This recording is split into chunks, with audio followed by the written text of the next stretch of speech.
Hello friends, welcome to Indian study पर आपका स्वागत है। दोस्तों, आज के इस वीडियो में मैं आप लोगों के लिए मूल विधि का टेस्ट लेकर के आया हूं, जो कि आपके आने वाले एग्जाम यूपीएसआई के लिए बहुत ही ज़्यादा इंपॉर्टेंट है।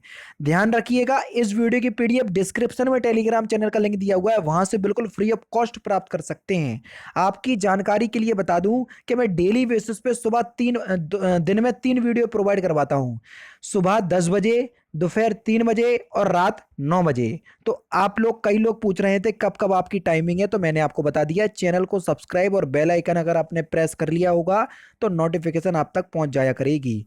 वन्य जीव परीक्षण निदेशक की नियुक्ति की जाती है किसके द्वारा? तो अगर हम बात करें वन्य जीव परीक्षण या परिरक्षण निदेशक की जो नियुक्ति है सर, ये की जाती है केंद्र सरकार के द्वारा। दूसरा ऑप्शन यहाँ पर आपका बिल्कुल करेक्ट हो जाएगा। निम्नलिखित में से कौन सी धारा या धारा निम्नलिखित में से कौन धारा 4 के अधीन राज्य सरकार द्वारा नियुक्त किया जाता है? जल्दी बताइए सर। मुख्य वन्य प्राणी अभिरक्षक, बिल्कुल सर, नियुक्त किया जाता है ये। वन्य प्राणी अभिरक्षक, ये भी नियुक्त किया जाता है धारा 4 के अधीन। उसके बाद अवैतनिक वन्य जीव संरक्षक, बिल्कुल ये भी किया जाता है। तो चौथा ऑप्शन यहाँ पर आपका बिल्कुल करेक्ट हो जाएगा, उपरोक्त तो सभी। नेक्स्ट क्वेश्चन, राष्ट्रीय वन्य जीव बोर्ड में संसद के कितने सदस्य होते हैं सर? जल्दी बताइए। राष्ट्रीय वन्य जीव बोर्ड में संसद के कितने सदस्य होते हैं? तो आपका सही आंसर हो जाएगा 3। तीसरा ऑप्शन बिल्कुल करेक्ट। नेक्स्ट क्वेश्चन से स्टार्ट करने से पहले मैं आपको बता दूं दोस्तों, ये आती है आपकी चक्षु पब्लिकेशन की तरफ से गाइड बुक है, जो कि यूपीएसआई के लिए है। गाइड का मतलब, जैसा कि आपका यूपीएसआई का सिलेबस दिया हुआ है, उसी सिलेबस के आधार पर इस बुक को तैयार किया गया है।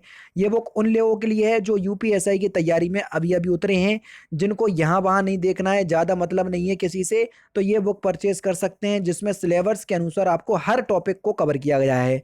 जैसा कि मैं आपको बता रहा हूँ, सबसे अच्छी बात मुझे यही लगी है। देखो, जैसे हिंदी की अगर हम बात करें, हिंदी व्याकरण का मौलिक ज्ञान इसमें दिया हुआ है, बिल्कुल डिस्क्रिप्टिव वे में आपको सब कुछ समझाया हुआ है।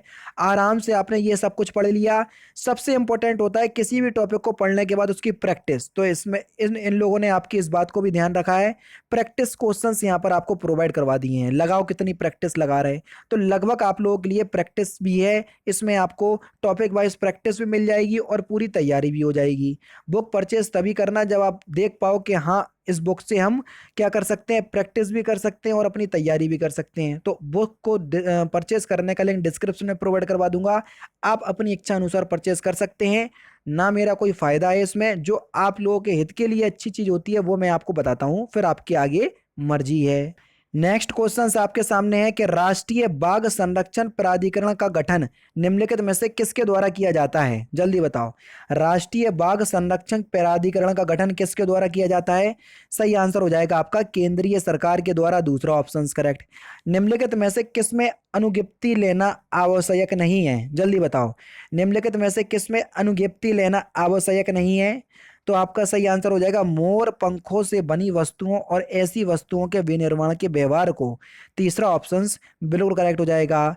वन्य प्राणी अधिनियम के अंतर्गत एनिमल की परिभाषा में किसे शामिल किया गया है? जल्दी बताओ। पक्षियों को शामिल किया गया है, बिल्कुल किया गया है। पक्षियों के अंडे को, इनको भी शामिल किया गया है।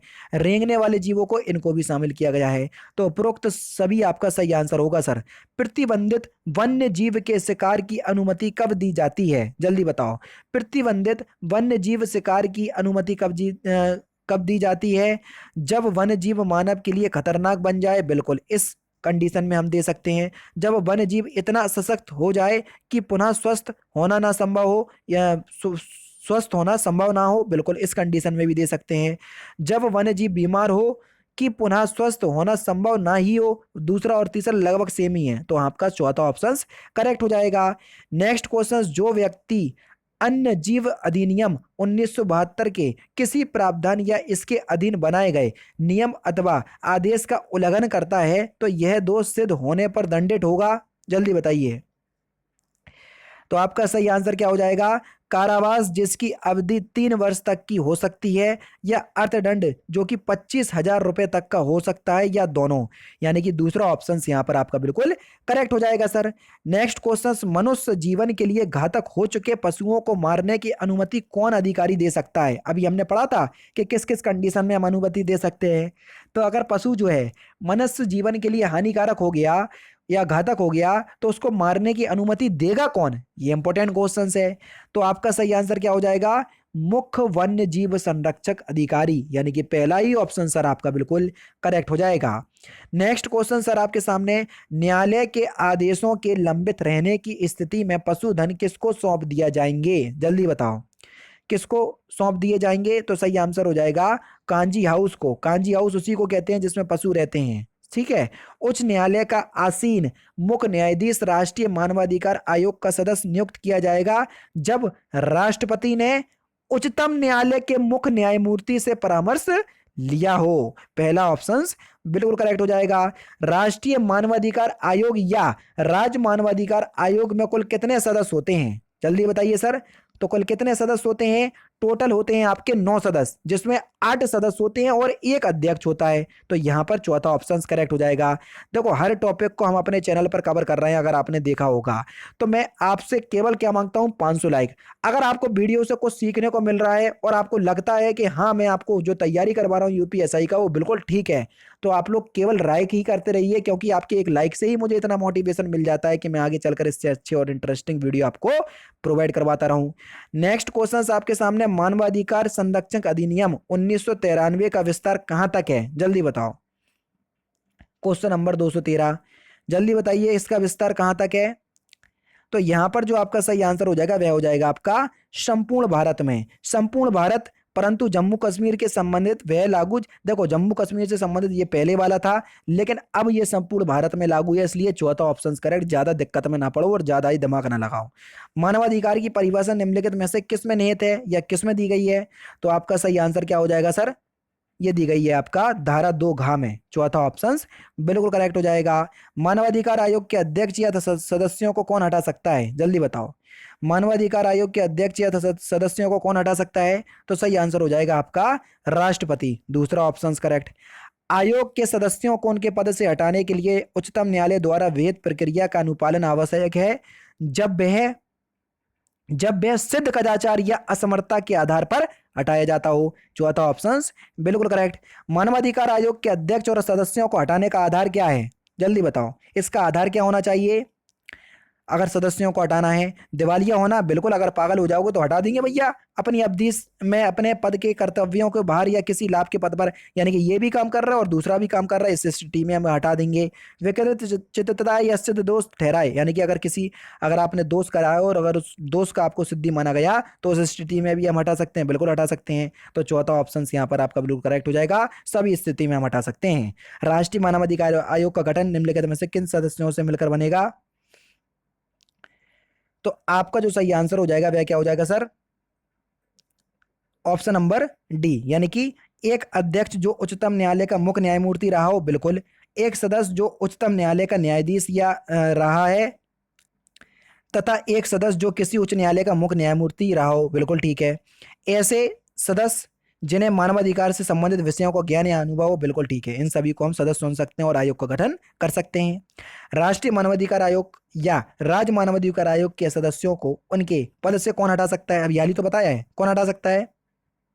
तो सही आंसर हो जाएगा राष्ट्रपति। पहला ऑप्शन करेक्ट। राज्य मानवाधिकार आयोग के अध्यक्ष को कौन हटा सकता है? जल्दी बताओ। Question number 2020।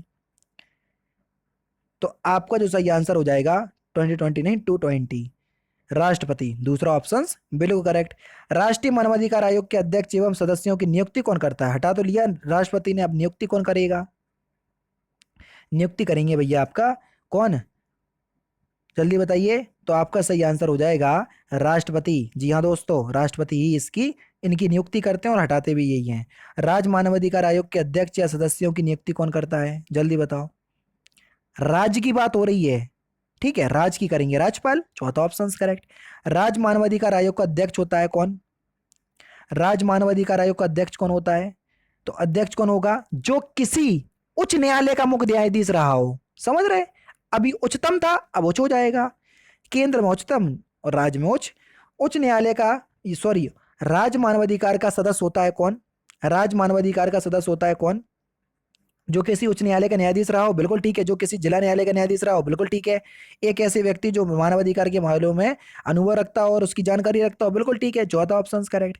लास्ट क्वेश्चन, इस क्वेश्चन का आंसर कमेंट बॉक्स में बताना कि राज्य मानवाधिकार आयोग का मुख्य कार्यपालक कहलाता है सचिव, अध्यक्ष, उपाध्यक्ष या महासचिव। तो इस क्वेश्चन का सर आप मुझे कमेंट बॉक्स में आंसर बताएंगे। तो दोस्तों ये थे आपके कुछ मूल विधि के क्वेश्चंस जो कि मैंने आज की इस वीडियो में आपको प्रोवाइड करवा दिए। वीडियो अच्छी लगी हो तो लाइक और शेयर जरूर कर दीजिएगा। तो दोस्तों फिलहाल की वीडियो में सिर्फ इतना ही। अगर आपको वीडियो पसंद आए तो प्लीज दोस्तों वीडियो को लाइक कीजिए, शेयर कीजिए और साथ ही साथ हमारे चैनल को सब्सक्राइब करना ना भूलें, क्योंकि रोजाना इसी तरह की वीडियोस आप लोग लिए लाता रहता हूँ। नमस्कार दोस्तों, जय हिंद, जय भारत।